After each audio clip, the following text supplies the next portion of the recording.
Hello students, मैं Mithilesh Gupta, associate professor political science, government college Karauli. आज के वीडियो लेक्चर के अंतर्गत हम राजनीति विज्ञान में शक्ति की अवधारणा का अध्ययन करेंगे।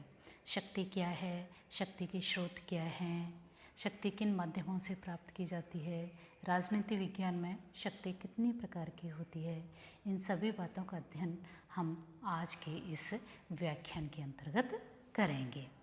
यहाँ हम देखते हैं कि शक्ति जो है, शक्ति आधुनिक राजनीति विज्ञान की केंद्रीय अवधारणाएं हैं। राजनीति विज्ञान के अध्ययन में हम राजनीतिक व्यवस्था को प्रभावित करने वाले विभिन्न तत्वों का अध्ययन करते हैं और उन तत्वों में एक सबसे प्रमुख रूप से एक तत्व उभर कर आता है, वो है शक्ति। शक्ति जो है प्रारंभिक काल से लेकर अब तक राजनीति विज्ञान के विद्वानों द्वारा शक्ति के महत्व को स्वीकार किया गया है। शक्ति का अध्ययन किया गया है कि किस तरह से शक्ति राजनीति विज्ञान को प्रभावित करती है। यहाँ हम देखते हैं कि कौटिल्य, जो प्राचीन भारतीय राजनीतिक विचारक हैं, कौटिल्य ने दंड शक्ति, जो कि शक्ति का ही पर्याय है, को राजनीति विज्ञान का मूल आधार माना है। शक्ति के अभाव में हम देखते हैं राजनीति जो है अस्तित्वहीन हो जाती है। राज्य, संप्रभुता, सरकार, कानून, इन सभी तत्वों का अध्ययन राजनीति विज्ञान में किया जाता है। लेकिन इन सभी तत्वों में सबसे प्रमुख तत्व क्या आता है? शक्ति आता है। तो इसलिए शक्ति को क्या है? राजनीति विज्ञान की केंद्रीय अवधारणा माना गया है। प्राचीन काल से लेकर वर्तमान तक सभी राजनीति शास्त्रियों द्वारा शक्ति के महत्व को स्वीकार किया गया है। बर्ट्रैंड रसल ने राजनीति विज्ञान शक्ति को समाज विज्ञान की मूल अवधारणा माना है। शक्ति का अध्ययन इसलिए भी आवश्यक हो जाता है, कई बार अपन कहते हैं शक्ति को एक नेगेटिव रूप में देखते हैं कि शक्ति भ्रष्ट करती है और निरंकुश शक्ति पूर्णतया भ्रष्ट कर देती है। लेकिन वास्तव में शक्ति तो सामाजिक व्यवस्था के लिए नितांत आवश्यक होती है और शक्ति के बिना किसी भी प्रकार की सामाजिक व्यवस्था की कल्पना नहीं की जा सकती है। इसलिए क्या है, बर्ट्रैंड रसल ने शक्ति को समाज विज्ञान की मूल अवधारणा माना है। वायरस्टेड भी कहते हैं शक्ति समाज की आधारभूत व्यवस्था का सहारा है। शक्ति प्रत्येक संगठन के पीछे होती है और प्रत्येक संरचना को बनाए रखती है। अंतर्राष्ट्रीय क्षेत्र में भी देखें तो मॉर्गेनथाउ ने, कैटलिन और लासवेल ने मॉर्गेनथाउ ने अध्ययन किया है और कैटलिन, रसल आदि ने राष्ट्रीय संदर्भ में जो है शक्ति का अध्ययन किया है। अब यहाँ हम अध्ययन करेंगे शक्ति का क्या अर्थ है, क्या परिभाषा है। पहली परिभाषा हम ले रहे हैं रॉबर्ट वायरस्टेड के अनुसार, शक्ति बल प्रयोग की योग्यता है, ना कि उसका वास्तविक प्रयोग। दूसरी परिभाषा है मैकाइवर के शब्दों में, मैकाइवर के अनुसार शक्ति व्यक्तियों या व्यवहारों को नियंत्रित, विनियमित या निर्देशित करने की क्षमता है। तो इन परिभाषाओं के आधार पर जो शक्ति का अर्थ है राजनीति विज्ञान के अंतर्गत क्या लिया गया है? शक्ति प्रभावित करने की क्षमता है। शक्ति का प्रयोग दूसरों की नीतियों और कार्यों को प्रभावित करने के लिए किया जाता है। शक्ति और प्रभाव एक ही व्यक्ति में भी पाए जा सकते हैं या फिर अलग अलग में भी। जैसे हम हिटलर का लें, हिटलर शक्ति का प्रतीक थे, जबकि लिंकन है, नेपोलियन है, ये शक्ति और प्रभाव दोनों की। शक्ति और प्रभाव दोनों प्रभावित व्यक्ति के व्यवहार को परिवर्तित करते हैं। तो राजनीति विज्ञान के अंतर्गत राजनीति शक्ति के संदर्भ में 3 बातें कही जा सकती हैं प्रमुख रूप से। कौन कौन सी? कि राजनीतिक शक्ति धारण करने वाले में उच्च और अधीनस्थ का संबंध होता है। दूसरा, राजनीतिक शक्ति का प्रयोग अंततः जनता पर होता है। और तीसरी बात है, राजनीतिक शक्ति मनोवैज्ञानिक संबंध प्रकट करती है, भौतिक नहीं। तो यहाँ स्पष्ट हो रहा है शक्ति क्या है, दूसरे के व्यवहार को प्रभावित करने की क्षमता का नाम है, या कहेंगे अपन शक्ति इच्छित प्रभावों की उपज है। वास्तविक इसमें बल प्रयोग नहीं होता है। बल और शक्ति में अंतर क्या है, बल भौतिक होता है और शक्ति मनोवैज्ञानिक होती है ना। कोई दूसरा शक्तिशाली देश है तो हम कि भाई वो शक्तिशाली है इसलिए पहले से ही अपने आप को कमज़ोर अनुभव करने लग जाएंगे। तो शक्ति और बल, बल भौतिक है और शक्ति मनोवैज्ञानिक तत्व है, इच्छित प्रभावों की उपज होती है। अब यहाँ हम अध्ययन करेंगे शक्ति के स्रोत क्या हैं, किन किन माध्यमों से शक्ति जो है, शक्ति यहाँ पर हम अध्ययन कर रहे हैं राजनीति विज्ञान के संदर्भ में, राजनीतिक शक्ति का अध्ययन कर रहे हैं। शक्ति किन किन माध्यमों से प्राप्त की जा सकती है, शक्ति के स्रोत क्या क्या हैं। शक्ति के विभिन्न माध्यमों से प्राप्त की जा सकती है, विभिन्न स्रोत होते हैं और उनमें पहला जो स्रोत है वो है ज्ञान। ज्ञान शक्ति का आंतरिक स्रोत होता है। ज्ञान द्वारा व्यक्ति की अन्य विशेषताओं को इस प्रकार से संचालित किया जाता है कि वे शक्ति के साधन बन सकें।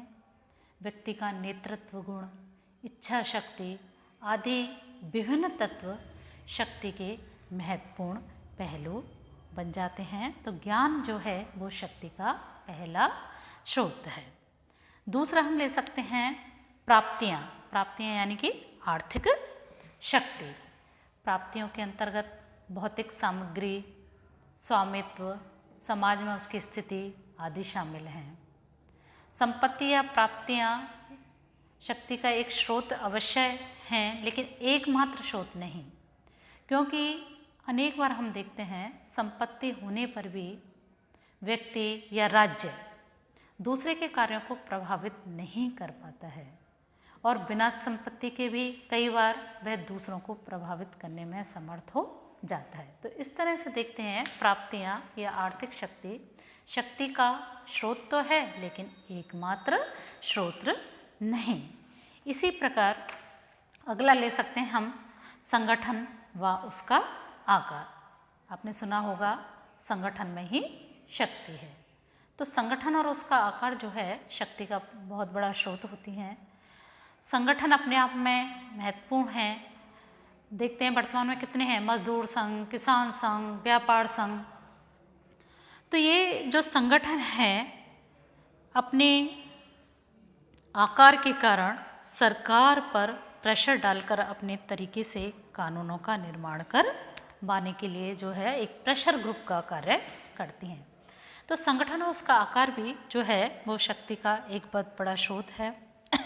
संगठन का जितना बड़ा आकार होगा उसके द्वारा उतनी ही अधिक शक्ति का परिचय दिया जा सकेगा। तो इस तरह से संगठन और उसका आकार जो है वो शक्ति का प्रतीक होते हैं। इसी प्रकार बल हम देखते हैं, बल भी शक्ति का स्रोत होता है। बल के द्वारा भी यहाँ शारीरिक बल शामिल है। बल में बल भी जो है वो शक्ति का स्रोत होता है। इसके साथ ही और भी अनेकों शक्ति के स्रोत हैं जिसमें हम विचारों की शक्ति ले सकते हैं, मानव के सार्वजनिक व्यवहार को निर्धारित जैसे और भी शक्ति के स्रोत ले सकते हैं। विश्वास का भी इस संदर्भ में पर्याप्त महत्व है। मेकाइवर कहते हैं शक्ति की कार्यकुशलता और विभिन्न परिस्थितियों के द्वारा बढ़ती या कम होती रहती है, जिसके अधीन उसके कार्य करना पड़ता है। तो विश्वास भी जो है वो शक्ति का एक प्रमुख आधार और स्रोत होते हैं। तो इस तरह से देखा कि राजनीतिक शक्ति जो है विभिन्न माध्यमों से प्राप्त की जा सकती है। उन माध्यमों में हमने ज्ञान, प्राप्तियाँ, संगठन और उसका आकार, बल है, विश्वास की शक्ति है, विचारों की शक्ति है। जैसे महात्मा गांधी के पास कौन सी शक्ति थी? विश्वास की और विचारों की शक्ति थी। उनके पास कोई भौतिक बल नहीं था, शारीरिक बल नहीं था, लेकिन फिर भी उनकी एक आवाज़ पर पूरा देश उठ खड़ा होता था। उनके साथ अहिंसक आंदोलन के लिए पूरा देश आ गया। तो ये क्या थी? विश्वास की शक्ति थी, महात्मा गांधी के विचारों की शक्ति थी। इसके साथ ही देखते हैं सत्ता भी जो है वो शक्ति का एक माध्यम है, स्रोत है। शक्ति की सत्ता के द्वारा भी जो है वो शक्ति प्राप्त होती है। तो इस तरह से जो शक्ति है वो किसी एक माध्यम के द्वारा नहीं बल्कि अनेक माध्यमों के द्वारा प्राप्त की जा सकती है। अब हम आगे जो है इसके अंतर्गत शक्ति के प्रकारों का अध्ययन करेंगे कि राजनीतिक शक्ति के कितने प्रकार हैं, कौन कौन से प्रकार की होती है। इसके अंतर्गत पहला ले सकते हैं शक्ति के प्रकार में राजनीतिक शक्ति। राजनीतिक शक्ति में देखते हैं प्रत्येक राष्ट्र की सरकार राजनीतिक शक्ति का प्रयोग करती है, क्योंकि सेना राजनीतिक सत्ता के अधीनस्थ होती है। सेना किसके? राजनीतिक सरकार के अधीन होती है। तो सारी इसकी शक्ति का प्रत्येक राष्ट्र की सरकार हमने क्या बताया? राजनीतिक शक्ति का प्रयोग करती है, क्योंकि सेना इसके अधीन होती है। जब सेना की इस अधीनस्थ स्थिति का अंत हो जाता है तथा राजनीतिक जो शक्ति है वो तब क्या होता है? राजनीतिक शक्ति सैनिक नेतृत्व के हाथों में चली जाती है। लोकतांत्रिक परंपरा के अभाव वाले देशों में शासक सैनिक शक्ति के बल पर यानी कि शारीरिक शक्ति के बल के आधार पर शासन करते हैं। वर्तमान राज्यों की शारीरिक शक्ति अनेक भागों में बटी रहती है, जैसे स्थल सेना, वायु, जल, परमाणु शक्ति केंद्र आदि। सैनिक शक्ति के इस प्रकार के विभाजन से राजनीतिक सत्ता को सुरक्षा प्राप्त होती है, जिससे देश में आसानी से सैनिक क्रांति नहीं हो पाती है। तो पहली हमने क्या लिया राजनीतिक शक्ति के प्रकारों में? पहला क्या लिया? शारीरिक शक्ति। शारीरिक शक्ति यानी कि सैनिक शक्ति, और ये सैनिक शक्ति हमने देखता है सरकार के पास होती है और सेना जो होती है वो सरकार के अधीन रहती है। दूसरी शक्ति है, शक्ति का प्रकार दूसरा है मनोवैज्ञानिक शक्ति। मनोवैज्ञानिक शक्ति ऐसे प्रतीकात्मक सूचकों से मिलकर बनती है जो व्यक्तियों के अस्तित्व और भावनाओं को प्रभावित करते हैं। यह प्रचार माध्यमों से लोगों के विचारों और कार्यों को नियंत्रित करने का तरीका है। अंतर्राष्ट्रीय क्षेत्र में मनोवैज्ञानिक शक्ति का प्रयोग प्रमुख रूप से किया जाता है। विभिन्न देश अनेक विदेशी भाषाओं में प्रसारण करते हैं और इन प्रसारणों का जो प्रमुख उद्देश्य है वो शत्रु को कमज़ोर बनाना, उसके मनोबल को क्षीण करना और विरोधी देश में अव्यवस्था फैलाकर अपने मन चाहे उद्देश्यों को प्राप्त करना होता है। प्रचार और कूटनीति के माध्यम से दूसरा देश हमारी नीतियों जो दूसरा देश है वो अपनी नीतियों को मानने के लिए विवश कर देता है, और यही मनोवैज्ञानिक शक्ति कहलाती है। यानी कि बगैर शक्ति का प्रयोग किए हुए दूसरा देश आपके अनुसार कार्य करने के लिए तैयार हो जाता है, तो इसे हम मनोवैज्ञानिक शक्ति कहते हैं। यानी कि उस पर मनोवैज्ञानिक रूप से उनके दिमागों को उनके को कंट्रोल कर लेना। अगला है राजनीतिक शक्ति का प्रकार, वो है तीसरा आर्थिक शक्ति। राजनीतिक शक्ति का प्रयोग व्यवहार में आर्थिक साधनों द्वारा होता है। वर्तमान में आर्थिक शक्ति अंतर्राष्ट्रीय संबंधों में सर्वाधिक महत्वपूर्ण हो गई है। व्यापार, विदेशी निर्यात मात्र वर्तमान में मुद्रा कमाने के लिए नहीं होते हैं, बल्कि इनके माध्यम से अपनी जो देश हैं, राष्ट्र हैं, अपनी राजनीतिक शक्ति का विस्तार करते हैं। विदेशी आर्थिक सहायता के राजनीतिक प्रभाव अनेकों प्रकार से मतलब देश पर पड़ते हैं। किस प्रकार से? विदेशी सहायता से दूसरे राष्ट्रों को आर्थिक तकनीकी दृष्टि से निर्भर बनाया जा सकता है। लंबी आर्थिक निर्भरता से देश का मनोबल क्षीण हो सकता है। अमेरिका के बहुराष्ट्रीय निगम लैटिन अमेरिकी देशों की अर्थव्यवस्था को नियंत्रित करने की स्थिति में है।